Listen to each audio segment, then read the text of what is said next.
Première chose, si on disait ce qu'il y a vraiment dans la tête de François Hollande, il pense que c'est pas une bonne idée de faire cet aéroport. Pourquoi il le dit pas? Ah, il n'a jamais dit ça? Non, il l'a jamais dit. Enfin, il l'a pas dit forcément publiquement. Est-ce qu'il vous l'a dit à vous? Mais oui, bien sûr qu'il l'a dit à moi. Oui, il l'a dit. Oui, il l'a dit. Mais simplement, il a dit, comme tout le monde, il y a un problème avec Jean-Marc. À vous? Oui. Allez, hop, je vais dire les choses parce que c'est fatigant cette histoire. Oui. Aucun responsable politique de premier plan, aucun, ne défend en off Notre-Dame-des-Landes. Tout le monde sait que c'est un projet absurde.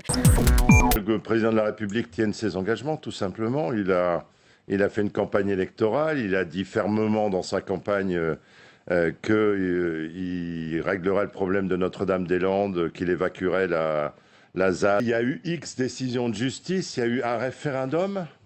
Franchement, si le président de la République ne suit pas ces nombreuses décisions de justice et ce référendum, et qu'il continue à dire « en même temps je fais ceci et en même temps je fais cela », on comprend bien qu'il y a un problème Nicolas Hulot, ça on a bien compris.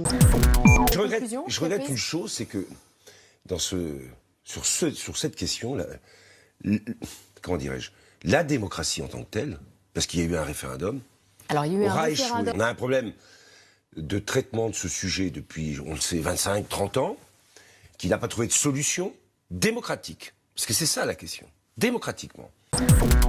Je parlais tout à l'heure, je disais, c'est là où on l'attend au tournant. Jusqu'à présent, les décisions concrètes qui ont été prises en France vont pas du tout dans le sens de ce qui a été dit hier. Que jusqu'à maintenant, la parole c'est formidable, mais les décisions concrètes c'est tout à fait autre chose. Il faut impérativement qu'il y ait une cohérence entre les deux. On ne comprendrait pas que Notre-Dame-des-Landes soit poursuivie, même si je conçois bien qu'en termes d'état de droit, ça pose un problème. Indéniablement. Je pense qu'il faut revenir à l'état de droit sur la ZAD. On ne peut pas continuer comme ça.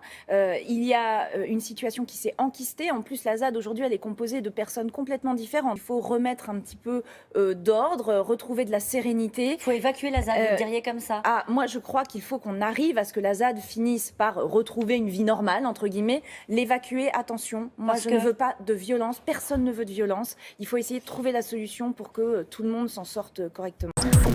On a laissé des zones de non-droit s'installer. On a laissé des rapports les uns après les autres s'empiler. Aucune décision n'a jamais été prise, alors que cet aéroport, on en parle depuis des années. La position du gouvernement, celle du président de la République, elle est très claire. On sera ceux qui prendront une décision sur Notre-Dame-des-Landes.